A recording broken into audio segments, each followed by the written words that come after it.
அனைவருக்கும் வணக்கம். நாம் இப்பொழுது விருத்தாச்சலம் டேனிஷ் மிஷன் மேல்நிலைப் பள்ளியில் நடைபெற்று வருகின்ற சில நலத்திட்டங்களை குறித்து பார்க்க போகிறோம்.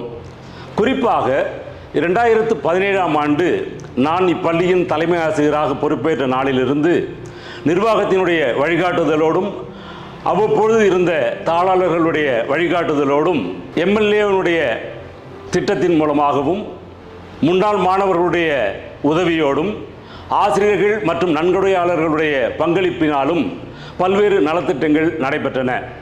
அதில் சுற்றுச்சுவர், மாணவர்களுக்கான குடிநீர், கலையரங்க மேடை, பெண் பிள்ளைகளுக்கான கழிவறை, ஆண் ஆசிரியர்களுக்கான கழிவறை போன்றவை கட்டப்பட்டு மாணவ மாணவிகளால் பயன்படுத்தப்பட்டு வருகின்றன. அதோடு கூட மாத்திரமல்லாமல் தலைமை ஆசிரியர், ஆசிரியர்கள் மற்றும் முன்னாள் மாணவர்களுடைய பங்களிப்பினாலே பள்ளியினுடைய வெளிப்புறத்தில் வர்ணம் பூசப்பட்டு புதிய பொலிவோடு காணப்பட்டு முன்னாள் மாணவர்கள் எல்லாம் பள்ளிக்கு வருகை புரிந்து அதை கொண்டாடி மகிழ்ந்தனர். ஆனால் வகுப்பறையின் உள்ளே மட்டும் 28 ஆண்டுகளாய் வகுப்பறைகள் எல்லாம் பொலிவிழந்து காணப்படுகிறதை என்னால் வகுப்பறையினுடைய பார்வையின் போது காண முடிந்தது. எனவே இந்த கல்வியாண்டில்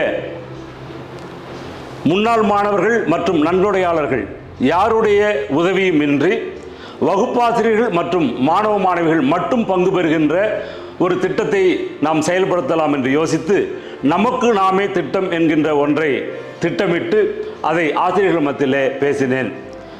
ஒவ்வொரு வகுப்பாசிரியரும் தங்கள் வகுப்பில் படிக்கின்ற மாணவ மாணவிகளுடைய ஒரு நாள் காஃபி அல்லது ஐஸ்கிரீம்கான செலவு மற்றும் வகுப்பறையிலே அந்த வகுப்பாசிரியருடைய பங்களிப்பு இவற்றின் உதவியால் வகுப்பறை முழுவதுமாக வர்ணம் தீட்டப்பட வேண்டும் என்று சொன்னேன்.